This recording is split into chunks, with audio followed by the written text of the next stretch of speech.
3 easy ways to self-advocate in the virtual environment. This is Stephanie Slocum, founder of Engineers Rising LLC. You're here because you're already putting in the hours. You are working really, really hard.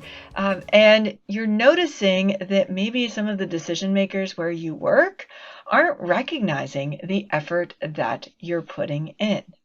So in this video, we will show you 3 easy ways to make sure you're recognized for your unique skills, gifts, and talents. I recently completed a case study project where I interviewed more than 100 women and non-binary leaders in STEM, as well as men who are committed to gender equity. During this case study, I asked the individual leaders what they did to get into their leadership position. So I was looking for both internal and external things, skill sets, mindsets, activities they did that allowed them to rise. And I also asked them questions about what their organizations were doing to support aspiring and current women leaders. One of the biggest things that came out of this case study was the importance of speaking up, of self-advocacy. And so when we asked them questions around this, we were able to take what they told us they did and boil it down into 3 easy methods that these leaders said felt authentic to them. Now, these methods aren't your traditional used car salesperson like tooting your own horn methods. And so we're going to take each of them and go into them in detail. They are, first, celebrate success. Second, speaking up in meetings. And third, a type of self-advocacy conversation that we call breakthrough conversations. First up is celebrating success. So you may have heard this quote from Maya Angelou, that people will forget what you did, but people will never forget how you made them feel. And so how in your daily actions are you making other folks feel? What we found when it comes to, quote unquote, tooting your own horn, when it comes to self-advocacy, people don't really care about what you want or what you want to do unless they themselves feel like you get them, unless the person you're talking to feels like you are hearing them, you respect them. And so how are you demonstrating that in your daily actions? One thing that you can do that will help other people know and be a champion of what you want to do is to use the power of gratitude. And so, for example, here's one example you can see up on the screen. Feel free to pause this video here and jot down what you're seeing is sending a thank you email. Another example you can see up on the screen is posting things on social media. The 2 examples you see, one is on behalf of something a friend had posted that was thought leadership that I shared and posted and amplified her voice. The other one you can see is a simple gratitude thank you to someone who had me in personally for a presentation. Even if you don't give presentations, it can be a thank you to a mentor, a thank you for maybe you gave a lunch and learn, a thank you to a colleague who's celebrating their birthday. It could be something as simple as that. Now, why does this work? It works because amplifying other people's voices amplify your own. So they bring awareness to what you are doing without it generating the feelings of the used car salesperson approaching you if you were going to buy a vehicle. Now, we can understand a little bit more about why this works if we understand a little bit about neuroscience.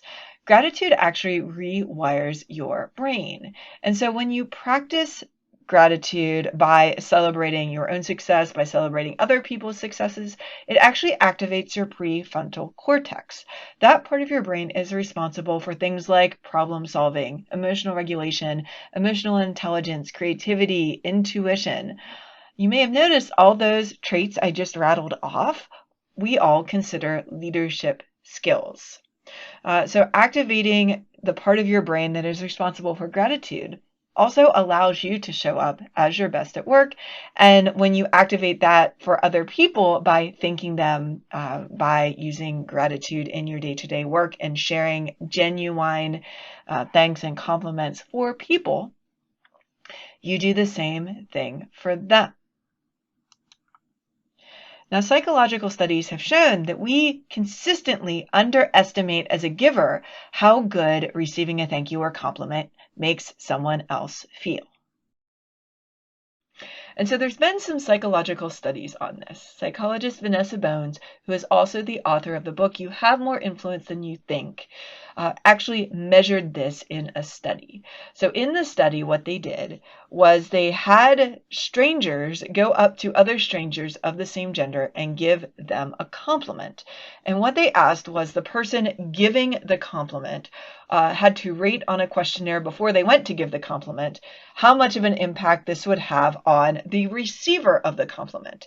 And then once the receiver was given the compliment, they had the receiver answer a survey saying what impact did this actually have. And what they found in this, let me back up, this compliment was very, very benign. Again, they were having people approach people of the same gender so they wouldn't be completely weirded out. And then they were supposed to compliment them on maybe their shoes or their shirt or something completely benign. And what they found was that very consistently, the giver of the compliment underestimated how much the receiver of the compliment appreciated the compliment. And so in other words, the compliment given made the receiver feel much, much better than the giver of the compliment thought it would. And I see this often when we're talking about work environments. Think back to your day today. Did anyone even say thank you, let alone give you an actual genuine compliment? And think about the last time someone gave you a genuine compliment and how it made you feel. So take this a step further. Think about if everyone you worked with felt that way about working with you, how much easier self-advocacy would be for you. And so to that end, I want to invite you to partake in this very, very simple gratitude challenge to kick off your self-advocacy efforts for the day, for the week, depending on when you're watching this, by using this really, really simple email template, which you can see up on the screen. Send a simple thank you to someone today.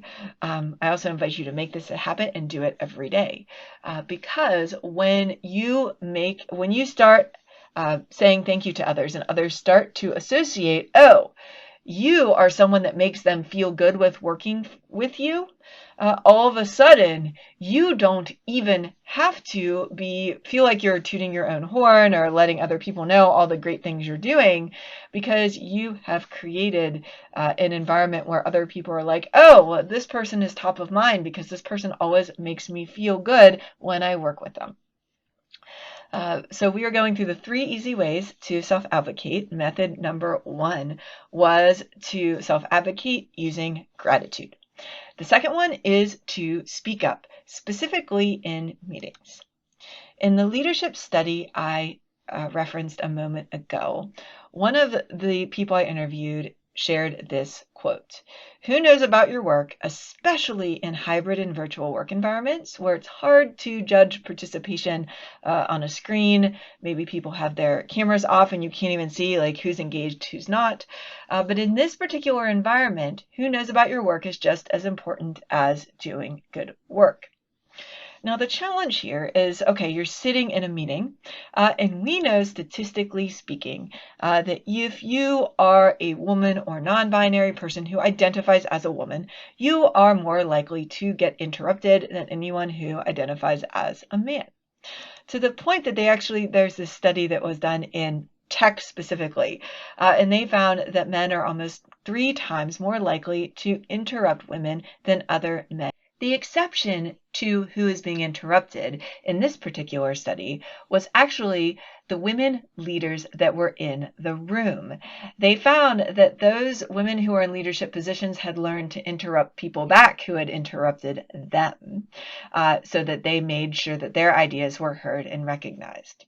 Now, where does that leave you if you're listening to this and you're thinking, okay, that is definitely happening to both me and maybe other women I'm seeing in these meetings? And so I have an entire blog that is detailed and very tactical about this, which you can see the link here. I will drop the link in below this video, and it has all sorts of exact scripts to use and ways to respond, both if you're the individual being interrupted or if you are an ally and you're in a room and you're noticing other people are getting interrupted. The bigger takeaway here is, though, that speaking up, particularly during meetings, will set you on a path to leadership, as one of the people I interviewed in the case study shared. She got her first big leadership experience after only a few months in a new role because she was proactive in speaking up during meetings. The final easy method of self-advocacy is breakthrough conversations. And so most professionals, when it comes to self-advocacy, actually when it comes to work in general, what we often think to ourselves when we're presented with a problem is one of the two things you see up on this video right now. Number one, how can I figure this out so that I can, demonstrate I know what I'm talking about? Or how can I figure this out because I really don't want to ask for help? There's so many reasons why we don't want to ask for help, but fundamentally there is a reluctance to do it, so we're going to figure it out ourselves. If I contrast this with how the leaders I interviewed look at this topic, as well as anyone who excels in the area of self-advocacy, they ask a different question. Instead of asking how, they ask who. Who needs to know about what I'm doing? Who can help me do the things that I want to do? And so the fundamental self-advocacy mindset shift here is that self-advocacy is not about tooting your own horn. Instead, it's about who knows about your skills and aspirations. Now, the only problem with that is that no one actually cares about what your skills and aspirations are until you've demonstrated that you care about what they want.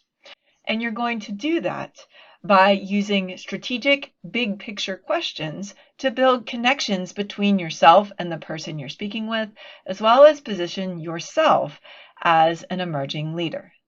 These 6 questions I'm sharing can help you go from frustrated and stuck in a role where you feel like your skill sets are underutilized to on a leadership management track. And in fact, I've seen this happen for some of my clients in a very short period of time, less than 6 months from when they had the initial conversation.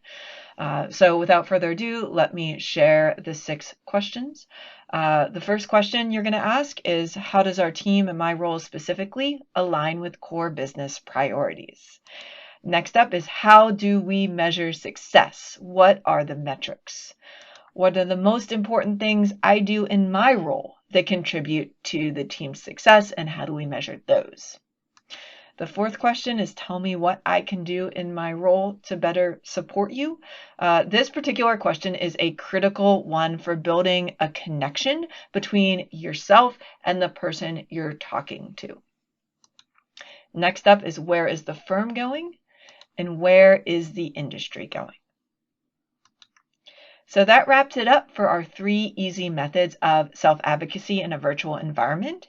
Those 3 methods are celebrate success, speak up in meetings, and breakthrough conversations. Throughout this video, I have been talking about the case study project I did. And I wanted to share with you, in case you want more information, that you can download the white paper on this project completely for free at the link that you see with the description in this video. Grab it. It'll talk about all things related to self-advocacy and so much more about what individuals that want to rise to leadership are doing and what organizations can do to better support emerging and rising women and non-binary leaders.